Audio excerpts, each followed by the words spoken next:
Hello, friends. Welcome, Salo Mason. Happy home, and I'm happy to be here with you today on this Indigenous Peoples Day. I think it is. Yeah. Anyway, Monday, October 13, Indigenous Peoples Day. Here, uh, the great state of Minnesota in the United States, and all the big news today is that Trump released the hostages, or he, brokered the deal, or to help release the hostages. And for me, I think that the single greatest accomplishment out of all of this is not just saving lives, but whittling away at the protesters and what they're going to have to protest on next. Because once he liberates our nation's cities and we have peace in our own nation, pretty much they're just going to have to go to another country and find something to bitch about, because they're not going to have it here. And, it is so cold down here. My office is in the lower level of our home, and it's kind of cold down here. It's cold throughout the year, but it's really cold today. It's a brisk fall day. But what I want to talk to you about, because the political, the political rhetoric that goes on, it's reached a boiling point. People are getting assassinated and stuff like that.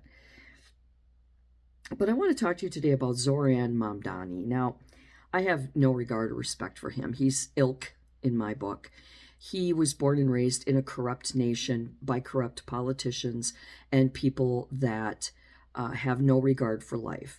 He is a silver spoon psycho who was just recently ran off of a Foley Square event that he was doing by a man who demanded that he denounce Sharia law, anti-Semitism, all of these horrible things. And instead of doing what a real man would do, which is to stop and talk to this man and debate this man and say, let's talk this out, and actually reach a constituent and explain himself, he did the cowardly thing. He hid behind his private armed security and was buffeted away. Now, a real man who was sincere in his political aspirations and sincere in helping New Yorkers would have offered to debate this individual, to talk to this individual and try to come to some common ground. But he took the coward's way out. He didn't take the real man's way out, like Charlie Kirk would have done. He has no intentions of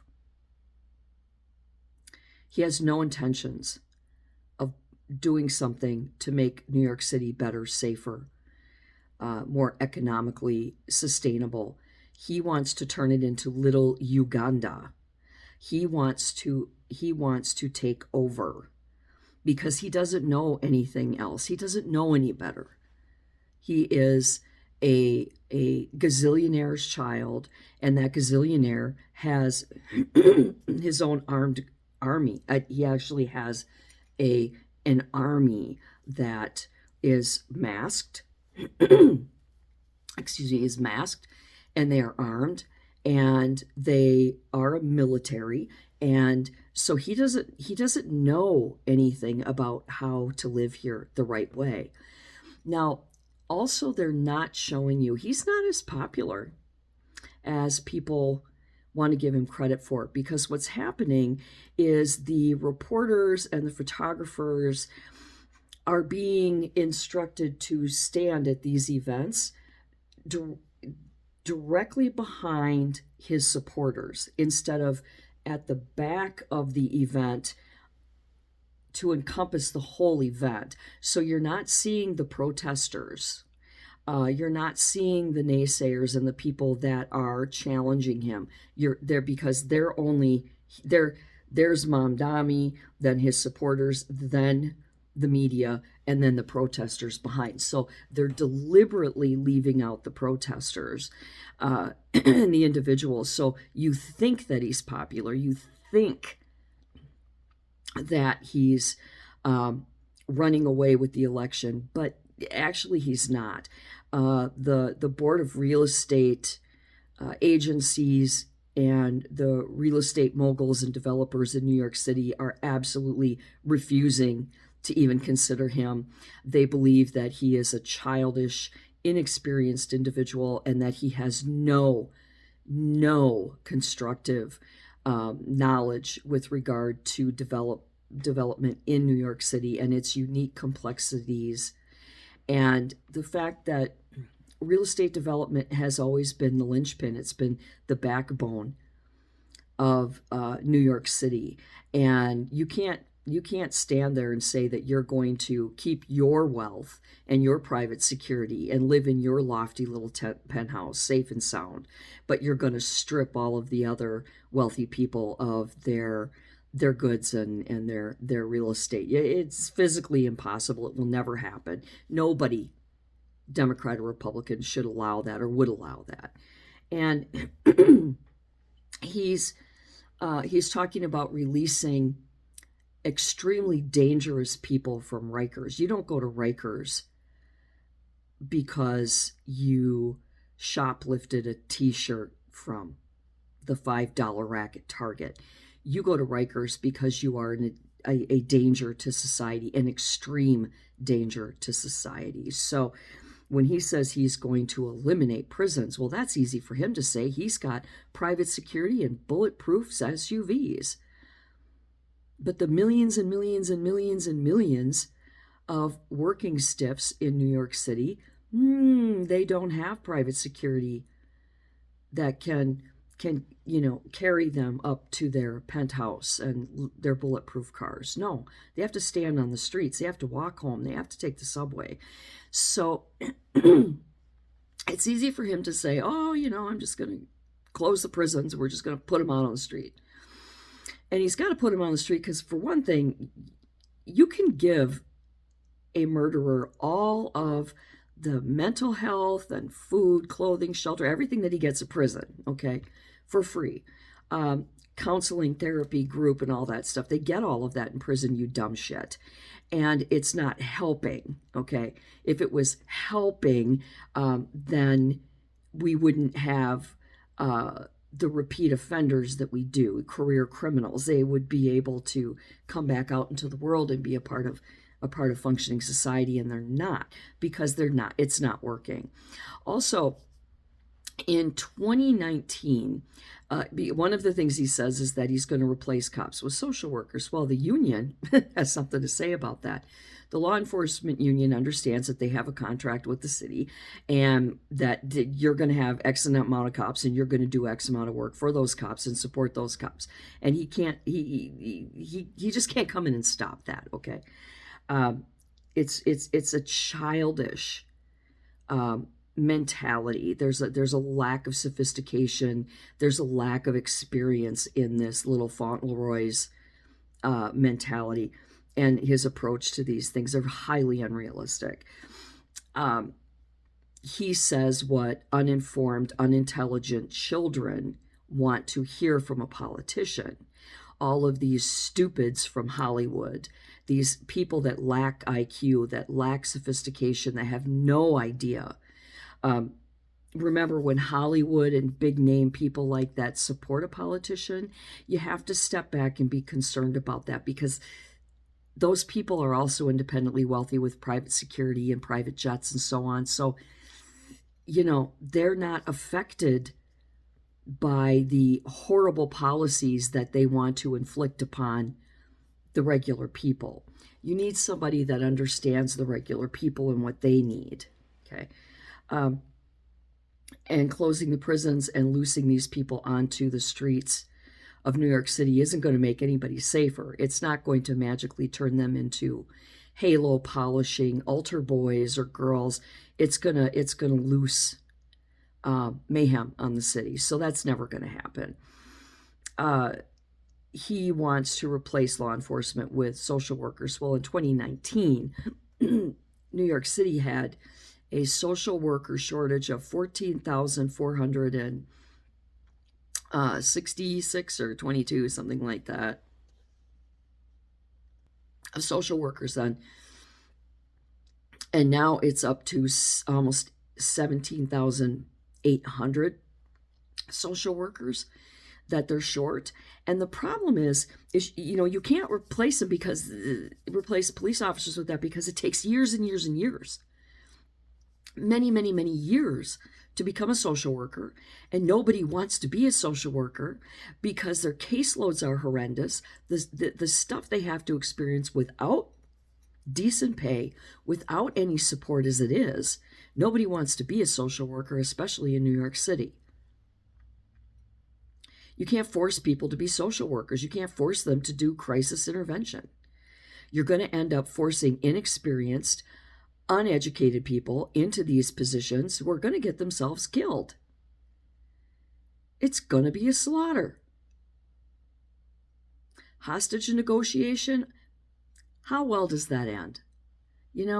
It takes hours and hours to negotiate somebody down, and if you're lucky to get them out of there, you still need to have SWAT there. I mean, when a city is facing almost 18,000 shortages, they're short like 18,000 social workers right now just to maintain the city as it is right now with its need for social work. And he wants to just go in there next year and just fire all the police officers and hire social workers. Where are you going to get those social workers?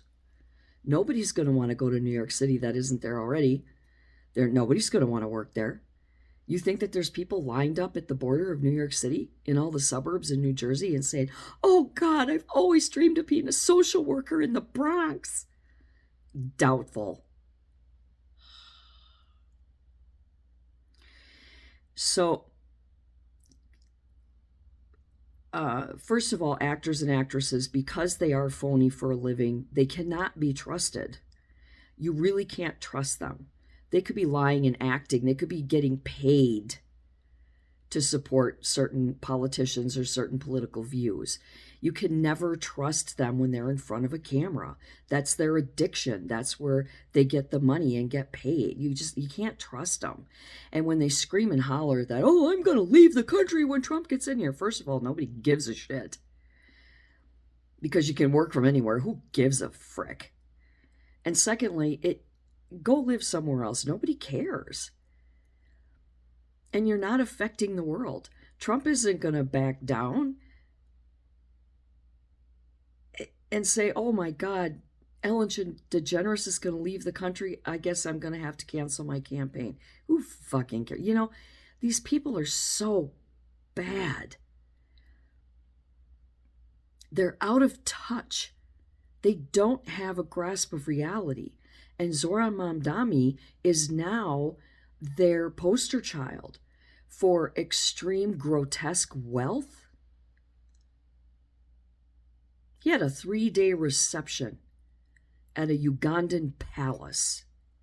Give me a fucking break. Why don't you take your wealth? Are you going to give up all your real estate, moron? Oh, Zoran Mamdani, sorry. I get Zoran and moron mixed up. Is he going to give up his wealth? Is he going to give up his private security? Is he going to put on an apron and go serve soup at the food kitchens and get shot up by the criminals that he let out? No, of course not. So before everybody starts chanting, "Zoran, Zoran," stop and think about how unrealistic and impossible to achieve anything that comes out of that child's mouth is going to be. Don't listen to him. Don't listen to him. Just because he sat on a city council doesn't make him anything. City councils are usually, and borough counties or whatever the hell, neighborhood watch, whatever they got going on there. Pretty much anybody that wants to do it can do it. If you want to be on a neighborhood watch, nobody background checks you. You don't apply for it. You don't get interviewed for it. You're just like, yeah, I'll volunteer. I'll do it. So he does not have the sophistication, the experience, or the plan in place. Because I could run around on the streets and say, I'm going to run for mayor of McCheeseland, and I'm going to give everybody free fries and cotton candy, and we're going to release the unicorns, and they're going to run all over the streets and stuff. But is that doable? Is it possible? Of course not. And we always have to remember that all politicians, whether you are Zoran the moron Mamdani,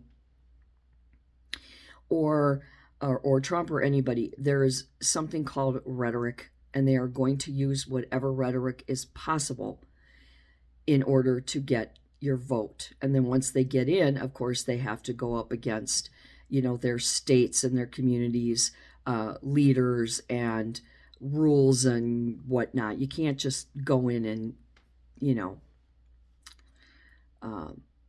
take over and change everything, and it's just not going to happen. So I feel like he's, knowing that we're being lied to and snowed about his popularity. I feel much better that he won't get in there, and I think that this is an election to watch. And the reason it is, even though I'm in a small southern Minnesota community and I don't have any ties to New York City. Well, I have a beloved stepbrother who lives in New York City. It is imperative that all of us keep an eye on it and stay informed and educated about who becomes the new mayor of New York City. And because New York City is the largest city in the United States, but New York City is also the backbone of industry worldwide.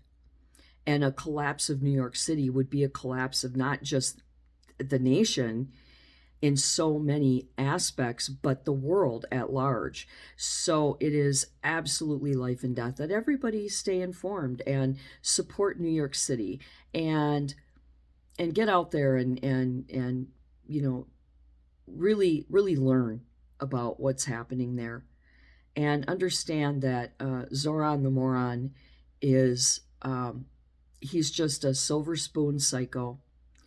And he thinks that he can bring his South African, Ugandan nonsense, military politics, and that kind of generational nonsense here. It's not going to work. He can only go so far with that. Because you got to remember, look at Uganda's history and look at the things that have happened there and look at how they live. It is an incredibly corrupt and dangerous place to live. And you have to be part of the corruption. You have to be part of the military. You have to be part of that upper crust in order to survive pretty much in a place like that. And he's bringing that ilk, that sickness to our nation and trying to take over our nation's largest city. And, honestly, Trump's got a lot on his plate right now. He doesn't really need to be liberating New York City from the stupids. He's already trying to liberate Chicago and Portland, and hopefully he'll come to Minneapolis, which is interesting because someone asked Tim Walz, about his opinion or what he thought about Trump coming here to liberate our city, of course. Minneapolis and St. Paul. And he said that he was afraid if Trump came here that he'd be arrested. And I found that interesting. What have you been doing, Walz, that makes you fear arrest? Especially on a federal level. Because people that are law-abiding and compliant usually, they don't fear the president coming to their community and arresting them. They would welcome him. So if you fear that Trump's going to have you arrested, what have you been doing? What have you been doing that is giving you the impression that somebody legitimately might have a reason to arrest you? Interesting.